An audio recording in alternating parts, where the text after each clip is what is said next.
رمضان کے مہینے میں عام دنوں کے مقابلے میں مسجدوں میں بچے زیادہ آتے ہیں، مسجدوں میں بچے زیادہ آتے ہیں۔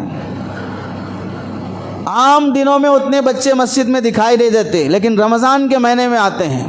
افسوس یہ ہے رمضان کے مہینے میں بچے آتے ہیں، انہیں معلوم نہیں ہوتا مسجد کا ادب کیا ہے، کیسے رہنا چاہیے۔ وضو بنانے کے لیے نل کھول دیتے ہیں، پانی جاتے رہتا ہے۔ وہ جان بوجھ کر غلطی نہیں کرتے، جان بوجھ کر شرارت نہیں کرتے، وہ معصوم ہیں، انہیں غلطی کیا گناہ کیا معلوم نہیں ہوتا ہے۔ اس واسطے وہ ہمیں دیکھ کر سیکھنا چاہتے ہیں، ہمیں دیکھ کر سیکھنا چاہتے ہیں۔ ہم رکعت باندھ کر کھڑے ہو گئے، ان کو معلوم ہی نہیں رکعت کیا چیز ہے، رکوع کیا چیز ہے، سجدہ کیا چیز ہے، ہماری نقل کرنا چاہتے ہیں۔ یہ بہترین موقع ہے ہمارے بچوں کی تربیت کا۔ رمضان کے مہینے میں مسجد میں بچے آئیں، آنے دو، اپنے بچوں کو لاؤ۔ 5 سال سے بڑی عمر کے جتنے بھی بچے ہیں ان بچوں کو اہتمام سے لاؤ، محبت سے پیش آؤ۔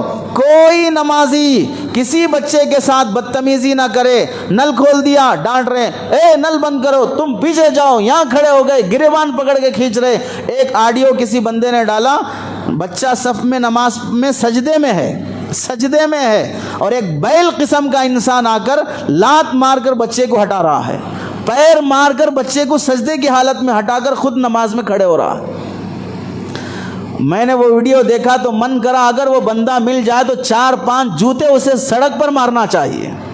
اتنی عقل نہیں ہے کہ بچہ معصوم ہے، تیرے سے پہلے آ کر صف میں وہ سجدے میں پڑا ہوا ہے اور تو بیل قسم کا بازار میں چرتا ہوا جانور اور اس بچے کو آ کر لات مار رہا ہے۔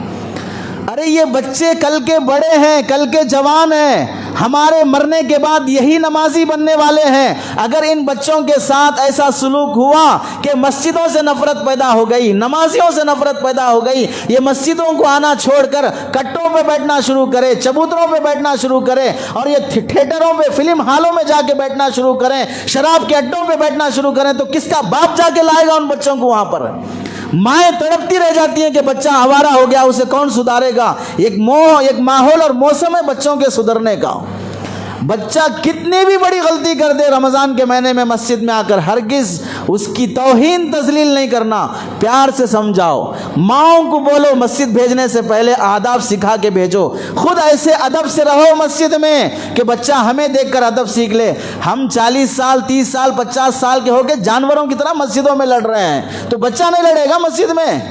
کمیٹیوں کے جھگڑے، ان کے جھگڑے، ان کے جھگڑے، یہ ٹاپک تو اتنا لمبا ہے کہ اس پر بھی 1 گھنٹہ ہونا چاہیے۔ رمضان میں جھگڑوں کی ایک ٹاپک ہے، کون کون رمضان میں جھگڑے کرتے ہیں اور اس میں اتنی غلیظ حرکتیں ہوتی ہیں، اللہ کی پناہ۔ اب تو موضوع بدل جائے گا۔ جب ہم لڑتے ہیں رمضان کے مہینوں میں تو چھوٹے بچے لڑیں تو کیا ہوا؟ ہمارا لڑنا گناہ ہے، ان کا لڑنا گناہ نہیں ہے، وہ محبت میں لڑتے ہیں۔ 2 منٹ پہلے لڑے، اس کے بعد مل لیتے ہیں۔ ہم اگر لڑتے ہیں تو جانوروں سے بدتر لڑتے ہیں، موت تک بھی دل صاف کرنے تیار نہیں ہوتے، ایک دوسرے کی غلطیاں دیکھتے ہی رہتے ہیں۔ ہم سے لاکھ درجے بہتر ہے ان بچوں کی لڑائی۔ اس واسطے بچے کچھ بھی حرکت کریں، اللہ کے نبی علیہ السلام مسجد نبوی میں نماز پڑھا رہے ہیں، بچے پیچھے کھڑے ہوئے ہیں، چھوٹا دودھ پیتا بچہ بھی لایا جاتا تھا نبی کے زمانے میں۔ عورتیں نماز پڑھنے کے لیے نبی کے زمانے میں آتی تھیں، نماز میں کھڑی ہیں، فجر کی نماز ہے، امام صاحب 40 آیتیں 60 آیتیں نماز میں پڑھنا ہے۔ بچے کی رونے کی آواز آئی پیچھے سے، سرکار دو عالم صلی اللہ علیہ وسلم نے 40 آیتیں جہاں پڑھنا ہے وہاں پر انا اعطیناک الکوثر 3 آیتیں پڑھ کے رکوع میں جا رہے ہیں، 3 آیتیں پڑھ کر نماز کے بعد فرماتے ہیں میرا من کر رہا تھا کہ میں لمبی قرات کروں، لیکن بچے کے رونے کی آواز آئی، وہ بچہ دودھ کے لیے رو رہا ہے، اس کی ماں بے چین ہوگی، اس واسطے میں نماز کو مختصر کر دیا۔ اللہ کے نبی کے زمانے میں نبی نماز پڑھا رہے ہیں، حسن حسین نماز کے لیے آ کر سجدے میں ہیں تو اوپر اللہ کے نبی کے پیٹھ پہ بیٹھ گئے، سجدہ لمبا ہو گیا، صحابہ اتنی دیر سجدہ، ایک صحابی اٹھ کے دیکھے اللہ کے نبی ہیں یا انتقال ہو گئے، اتنا لمبا سجدہ ہوا، دیکھے پیٹھ پر بچہ بیٹھا ہوا ہے، آگے بڑھ کر بچے کو ہٹا دیے، اللہ کے نبی سجدے سے اٹھے، دوبارہ سجدے میں جب گئے بچہ پھر بیٹھنے جانے لگا تو یہ صحابی اسے ہاتھ سے روکنا چاہ رہے تھے، اللہ کے نبی علیہ السلام نے ہاتھ سے اشارہ کیا نہ روکو، اسے بیٹھنے دو۔ کہاں؟ نبی کے اوپر مسجد میں نماز کی حالت میں سجدے میں بیٹھنے جا رہا بچہ. کتنا برداشت کیا اللہ کے نبی علیہ السلام نے بچوں کو. اس واسطے رمضان کے مہینے میں کسی بچے کا گریبان پکڑ کے کھینچنا، پیچھے کر دینا، ڈانٹ دینا، پیار محبت سے بازو کھڑا کر لو.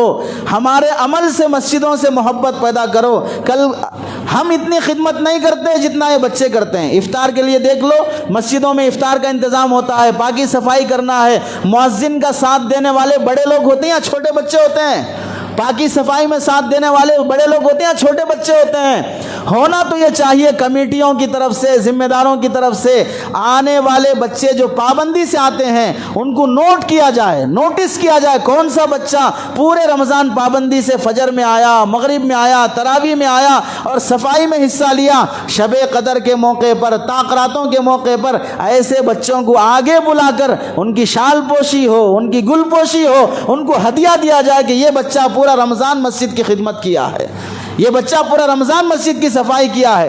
پھر دیکھو اس بچے کے دل میں مسجد کی کیسی محبت پیدا ہوگی، نمازیوں کی کیسی محبت پیدا ہوگی. آج ہماری گری ہوئی حرکتوں کی وجہ سے نمازیوں سے، مسجد سے بچے نفرت کرنے والے بن گئے. اسکول میں دیکھو 3 سال سے، بیبی کیئر میں دیکھو 1.5 سال سے مائی رکھ کر، آیا رکھ کر، نوکر رکھ کر تمہارے گھر کے بچوں کو ہم 4 گھنٹے 6 گھنٹے ہم پالیں گے، ہم صفائی کریں گے، ہم حفاظت کریں گے. اس واسطے اسکولوں میں 3 سال سے بھی بچے بھرے ہوئے ہوتے ہیں اور مسجدوں میں بچے خالی ہوتے ہیں. اسکول والے کو فکر ہے بچوں کو ہم اپنا لینا، اور مسجد والوں کو فکر نہیں ہے کہ ہمارے نوجوان بچے کہاں برباد ہو رہے ہیں. اس واسطے رمضان کے مہینے میں بچوں کے ساتھ سختی سے پیش نہ آیا جائے.